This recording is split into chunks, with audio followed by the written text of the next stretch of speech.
I also want to bring in Captain D.K. Sharma into this conversation. Captain Sharma, BrahMos, a supersonic cruise missile, is this aimed to checkmate China, and not just in the South China Sea, but the signal goes out from Philippines? A bigger signal, sir, goes out from India. Of course, Gaurav, what you're saying is absolutely right. Now, there's 3 batteries which have been delivered today, or which have been transshipped by C-17s today to Manila. These are the ground batteries. From here, we can launch the BrahMos missile, and 99% they are going to be put at Scarborough Shoal or the Pratley's, where there is a little problem, and Philippines are facing a lot of heat over there. Yes, this is absolutely a game changer, because this first shows the intent that here am I, and I'm not going to be put down by the threats which the Chinese are doing by non-state actors of IUU fishing and their maritime militia, which we have been reading about very, very frequently nowadays in the South China Sea. So yes, a very big statement by India. That is the diplomatic prowess of India, and it is also showing that how we value the strategic partnership between us and Philippines.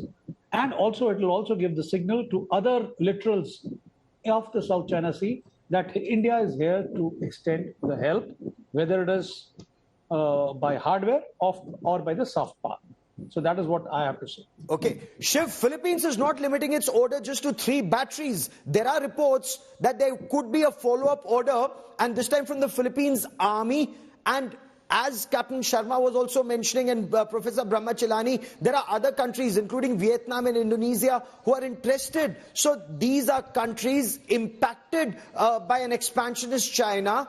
And seeing India's response, whether it was in Dolam in 2017 or Galwan in 2020, and the fact, as Professor Chilani pointed out, that this standoff has been on since 2020, now mid-2024, India stands up to China, and India gives other countries the strength and military hardware to stand up to China that even America was not, Shiv. Gaurav, the export licensing of the BrahMos is truly a tragic tale as far as geopolitics and local politics is concerned. I can tell you that I knew, the former CEO of BrahMos, Mr. Sudhir Mishra, and before that, Dr. Sivatanu Pillai as well. Yes. And I can tell you, it has been a decades-long sob story of how the DRDO and, BrahMos Corporation have wanted to export the BrahMos to, friendly customers in other countries, but have not been able to do so because of political sensitivities that date back to earlier government dispensations. Now, this isn't about one dispensation or another. There have been compulsions about friendly countries, whether they will be friendly, whether India should be seen as a country that exports weapons. Does India really want to enter the international arms export market? All of that has changed because of the China paradigm. Like you rightly said, Philippines is the first export customer of the BrahMos, but countries like Vietnam, Malaysia, Indonesia in the southeast, but also countries like Argentina, Brazil and others have also been interested in the BrahMos, and it's actually quite telling that India has taken its time in meeting the needs of many of these countries. I understand that Vietnam or Indonesia could be the next big customer of the BrahMos, but the point is that this isn't just about one very, very high performance weapon system. It's hardly about just a missile system or a coastal battery. That capability is extremely important. The larger strategic message is much, much bigger. As Professor Chelani said,